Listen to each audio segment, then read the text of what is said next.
gente tem que ter humildade intelectual. Exato. A gente só conhece 5%.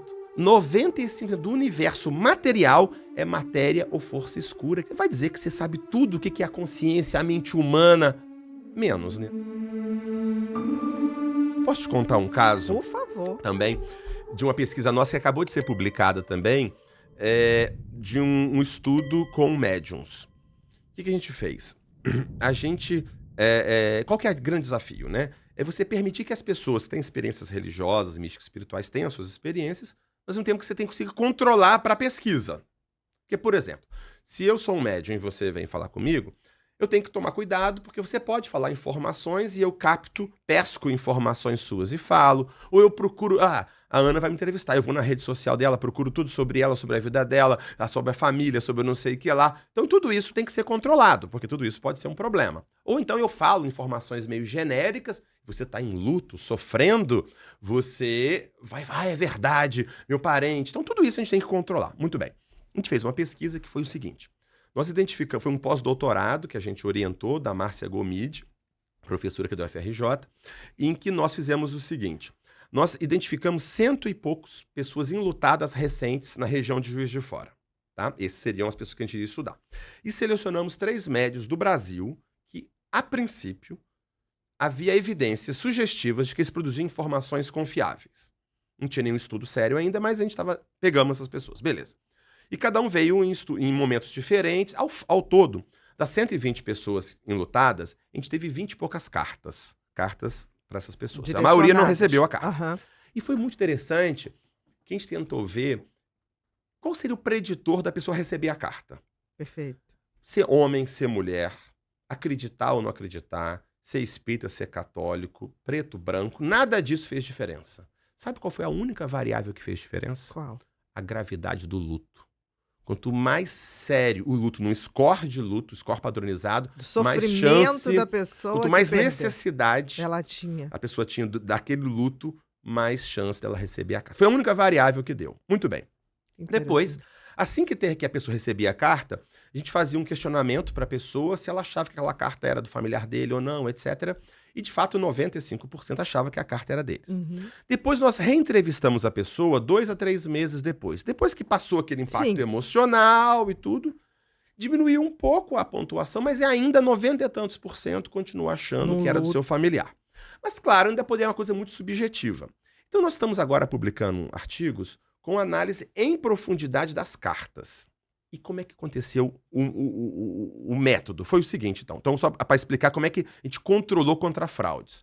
O médium veio para a cidade, ele não sabia aonde ele viria na cidade, e nenhum familiar sabia quem era o médium que estava chegando, para não ter contato prévio. E era aleatório. Isso. E aí o que acontecia? O médium chegava, ele ia para uma sala separada, ele tinha que ficar sem celular, e depois que começou a pesquisa, ele não podia sair de perto da gente para nada. Nem para ir no banheiro. Tinha que ir acompanhado. Não, ele ia antes, depois ele não podia ir. Durante não podia. Para não ter nenhuma chance dele pegar informação de lugar nenhum, ok? E foi filmado o tempo todo. Alguém grudou nele, da equipe de pesquisa, e foi filmado o tempo todo. E aí, se permitiu que ele tivesse um contato com o familiar. Ele recebia um papel com o nome da pessoa falecida, data de nascimento, data de óbito. E tinha uma interação breve entre eles, porque eles diziam, os médios, que precisam disso para ter uma conexão com o espírito. Beleza, vamos tentar. Mas aí, como a gente filmou tudo, a gente sabe tudo que foi falado. Qualquer informação só o nome, que passou... Não tinha uma foto, nada Não, era só o nome. Tá. Mas aí o médium podia conversar um pouquinho com ele. Mas o médium, supostamente, estava meio em transe naquele momento. Beleza. E a gente tem tudo que era possível. Resumo da ópera. Vou pegar um caso de um garoto. Então, expliquei mais ou menos como é que funcionou. E aí, a pessoa conversava, o médico conversava um pouco, depois ele psicografava. Tá, sem nenhuma outra informação extra. Então, tudo que passou ali do familiar para o médico, a gente tem controle. Beleza. Um caso, um garoto, o pseudônimo é Vitor, menino de 12 anos, faleceu de leucemia, ok? Vieram os pais para a reunião, para estar com ele. E aí, assim que o médium chega, ele diz que está sob influência do garoto, e ele começa, a primeira coisa que ele fala é o seguinte: por que eu tô me vendo na garupa de uma moto? Eu tô me vendo de uma moto, eu não sei por causa de quê. Depois eu vou conversar com os pais, aconteceu o seguinte. O garoto, ele estava muito grave, terminal no hospital, e foi dado uma licença, a última licença de final de semana, para ele passar com a família, quando ele iria voltar para o hospital, para os cuidados finais e para o óbito. E assim foi. Só quando ele foi para o final de semana com a família, eles foram para uma chácara, para um sítio. E o garoto era muito zoeira, muito brincalhão, apesar de muito doente. Sim. E ele pediu pro pai o quê? Pro pai ensinar ele a andar de moto. A última lembrança alegre que a família tem dele é ele andando de moto e gritando. E o médico começa falando de uma garupa de uma moto. Sobre essa etapa da moto. Tá. Depois, o médico começa a falar assim, eu tô vendo uma Rosa. Não, quem é Rosa? Por que Rosa? Depois a gente descobre com a família que o garoto, durante o período as várias internações dele, ele foi cuidado por várias pessoas, enfermeira, copeira, médica, que tinha nome Rosa, Rosilda, Rosália. Era uma piada interna de que ele era cercado de rosas. Essa era uma piada interna deles. Tudo bem. Tá. Depois, detalhe. O médium, ele produziu, chamamos 60 itens de informação. 60 informações. Só que 30 a gente excluiu. Porque ou foi falado na conversa, ou era dedutível. Eu gosto de videogame. Isso não vale, menino de 12 anos, a gente tirou. Mas 30 eram informações específicas. Que a família dava. Isso. Não, 30 foi excluída e 30 ficou, que era específica e ninguém deu a informação. Tá. Como da moto, como é só da Rosa. E aí, depois ele psicografa. E ele começa psicografando assim. Pai e mãe, para destravar Vitor. Mas dessa vez, não precisamos mais de senha para nos falarmos, para nos amarmos. Vamos descobrir, Vitor era a senha padrão da casa para a internet, para computadores. A senha que eles usavam sempre. E ele começa para destravar Vitor. Obviamente, isso não foi falado na reunião. Depois, ele escreve assim, sempre que eu posso, eu brinco. Frozen palminhas. Não faz nenhum sentido a palavra Frozen palminhas. Não tem sentido. Frozen sabe do desenho, Let It Go e tal. Mas assim, palminha não tem sentido. Ele tinha um modo muito específico de zoar dos colegas. Quando ele via um colega ele queria zoar, ao invés de falar seu franguinho, ele falava Frozen e batia a palma. Era um modo muito peculiar dele de brincar. Depois, ele tem outras coisas, estou só ilustrando, né? E no final ele desenha um carro, desenha um carro. Depois nós fomos na casa da família, entrevistar e tudo. Ele adorava desenhar carro, ele tem dezenas de desenhos de carro, e ele adorava dar desenhos de carro para as pessoas. Então, o que eu quero dizer com isso? Este caso, em que a gente teve um total controle, sabe que fraude não aconteceu, produziu 30 itens de informação muito sugestivos da continuidade, do caráter, da personalidade e da memória do garoto. Ou seja, memória desde a senha da internet, memória desde a Rosa e tudo mais, a personalidade meio brincalhão, aspectos afetivos fundamentais como o da moto, como o do Frozen e até a questão do desenho. Ou seja, esse é um exemplo de vários outros que mostram o quanto essas experiências trazem informações muito desafiadoras e muito sugestivas que, de fato, de alguma forma, a mente, a consciência continua ativa quando o cérebro não está mais. E qual que é o grande lance desses estudos e que a gente conclui no livro? São experiências muito diversas. Experiência de final de parada cardíaca, como a gente comentou, isso da dentadura, experiências mediúnicas como essa, experiência de crianças, como no caso da Purnima, que eu falei do Sri Lanka. São experiências muito diversas que ocorrem em todas as culturas do mundo, investigada por pesquisadores das mais diversas áreas, das mais diversas correntes filosóficas e religiosas, e esses fenômenos todos sugerem de modo muito forte para aquela pessoa que vivencia que aquilo ali tem uma veracidade intrínseca, ontológica, real, e que nos parece a explicação mais simples para esse conjunto de fenômenos. Porque, por exemplo, no garoto, vamos supor, no garoto lá, você fala, a moto pode ser por um acaso. Tá, por um acaso, embora seja uma coisa muito forte emocionalmente, tá. Mas aí, por um acaso, ele acertou Frozen palminhas.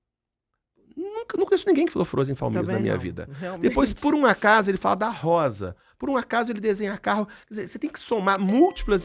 E sendo que esse é um caso. Aí você tem que pegar mais o caso das psicografias do Chico Xavier. Mais o caso da pineal. Mais o caso da menina. Quer dizer, precisa de forçar demais a explicação mais materialista para dar conta do conjunto de fenômenos. De não reparar que existem Isso, evidências. E todas elas se encaixam, sem forçar muito, na ideia de que a consciência seria algo além Permanece. e que permanece. Coisa interessante isso, é como se tivesse uma atemporalidade na vida, na consciência, não na matéria, não no cérebro, né? Como se andasse nessa linha do tempo, que é tempo aqui, né? Mas é como se pudesse fazer esse vir ali, né? E se manifestar com a senha, né? A Frozen Palminha, e tá lá também. Uma simultaneidade, uma Isso, atemporalidade, isso. que se a gente pensar, não precisa acreditar, mas é uma coisa muito deslumbrante, né? Não, eu acho que eu gosto de fazer ciência quando é algo desafiador. Aquela Exatamente. pesquisa chata que você já sabe que vai ser o resultado, eu não estou interessado em gastar minha vida nisso, não. Exatamente. É claro também, tem pessoas que podem achar que tudo que a gente está falando Não é, faz não é convincente. sentido. E está tudo certo também. Também O tá que a gente está dizendo é que num ambiente acadêmico, científico, sério, tem que existir rigor, estudo e liberdade para testar as várias hipóteses. Exato. O que não pode, o que existiu até um certo tempo, é dizer o seguinte: qualquer visão não materialista é necessariamente superstição e pseudociência. E Isso é tira de campo. Isso não isso existe. é dogmatismo. Exatamente. Porque, inclusive, isso é interessante. Olha como é que é a questão do dogmatismo, como é que limita. Que, por exemplo, quando tem uma experiência mediúnica, ou uma legada de uma vida passada, ou uma aparição, ou uma EQM, eu, que aceito a possibilidade de uma consciência além do cérebro, não preciso explicar dessa forma. Para mim pode ser alucinação, pode ser Inclusive, a primeira explicação que eu vou dar é que é do inconsciente da pessoa, que é uma fraude, que é uma ilusão. Quando essas hipóteses começam a não dar conta, eu cogito a outra. Agora, se a pessoa está comprometida com a visão, com a explicação materialista, ela é obrigada a explicar daquela forma. Então, ela está limitada no modo dela explicar. Ela tem que encaixar o fenômeno de qualquer jeito para caber. Eu gosto muito do filósofo da ciência Thomas Kuhn, né, que é um dos principais filósofos da ciência da história. Ele diz o seguinte: a ciência é um quebra-cabeça.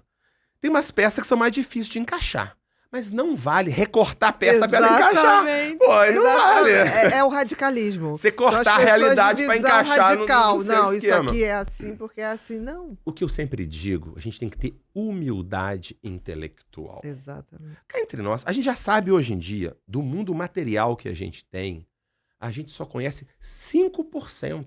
95% do universo material é matéria ou força escura, que ninguém tem a menor ideia do que é. Do que é e Quer como dizer, funciona. Se a matéria em si, a gente só conhece 5%, você vai dizer que você sabe tudo o que é a consciência, a mente humana?